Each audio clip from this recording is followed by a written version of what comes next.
I'm hoping that we all stand together and go ahead, make our day. You know, you want to tie this up in litigation. Let's get this in front of the Supreme Court and let's hear what those lawyers have to say. The goods you ordered because you ordered from a competitor, or you also contribute money to an organization we don't like, is to go after the law firms who just did what they're supposed to do, what they were hired to do. And so I'm hoping the legal community, as an active member of the legal community. Remember when presidents were expected to understand foreign policy before making decisions that affect millions? Michael Steele just compared Trump's approach to international relations to running a casino, and the House definitely didn't win. Trump's meltdown after being called out was exactly what you'd expect from someone who labeled any criticism as fake news. But was it fake when his own appointed officials kept quitting? Steele just laid out the receipts on live TV. And honestly, it's worse than you think. You're gonna get used to the walk and ignore. because the questions are going to come fast and furious. So get used to learning how to walk and ignore those questions being thrown at you. I mean, the American people, you're looking at this and you think this is normal and okay to single out a law firm that happened to represent a political opponent of Donald Trump and the lawyers who were involved in cases and litigations against him. I think every law firm in this town and around the country should stand together and say, go ahead, try it. Try it.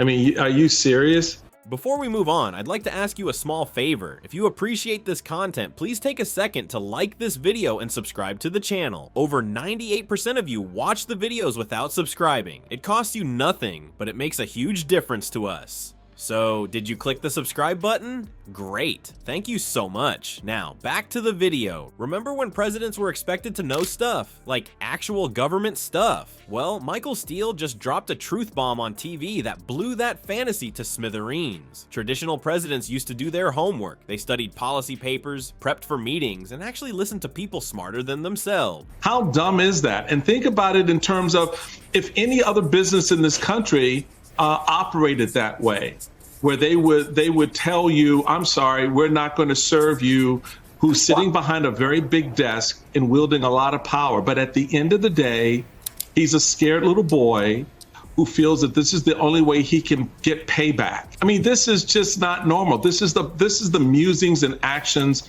of a petty, afraid little man. You know, basic leadership 101. But according to Steele, Trump approached the presidency like he was still hosting The Apprentice, except with nuclear codes instead of job offers. When it came to foreign policy, Trump treated international relations like a poker game at one of his casinos. All bluff, no substance, and absolutely zero strategy, the difference. Even casinos have rules. Trump just made it up as he went along, treating diplomatic relations like they were business deals where he could simply declare bankruptcy if things went south. The COVID pandemic really showed us the difference between real presidential leadership and whatever Trump was doing. When previous presidents faced national health crises, they deferred to medical experts and communicated clear, consistent messages to the public. But when COVID hit, Trump went rogue. He suggested that maybe, just maybe, injecting disinfectant might be a good idea. I'm not making this up. The leader of the free world actually floated the idea of putting bleach inside human bodies during a press conference. And when the death toll started rising, when journalists reported on hospitals overflowing with patients, that's when Trump's favorite catchphrase came out. And the string of law firms that are associated with the individuals that you just identified should be the first ones out of the gate. What is the point of the oath that we swore as lawyers, right? Who have sworn an oath to uphold the Constitution and the rule of law and to protect those who have a matter to bring before the courts of this country. And so I'm hoping they stand up. I'm hoping this is just a momentary pause as they're sitting there writing the narrative that they're going to put out there publicly. Fake news. Because apparently thousands of Americans weren't really dying. They were just pretending to, probably to make him look bad. That's some commitment to the bit, don't you think? Dying just to spite the president. The cabinet situation wasn't any better. Traditional presidents pick cabinet members based on crazy things like experience and qualifications. What a concept. But Trump, he built his administration like a fan club. Steele called it more of a joke than a functional government body, which might explain why Trump's administration had more turnover than a pancake house. Officials were constantly quitting or getting fired because, get this, they occasionally suggested that facts might matter. This revolving door of advisors created a government that functioned about as well as a chocolate teapot. Every time someone with actual experience left, they'd be replaced by someone whose main qualification was saying nice things about Trump on Fox News. It's like replacing your heart surgeon mid-operation with the guy who complimented your haircut in the hospital elevator. This one man, I don't care if he is the president of the United States, because everything I was taught as a young lawyer was no one is above the law. Everything I was taught as a sworn officer of the court was nobody's above the law. We're here to defend those who otherwise would be persecuted by the very people like Donald Trump. That's what we're called to do.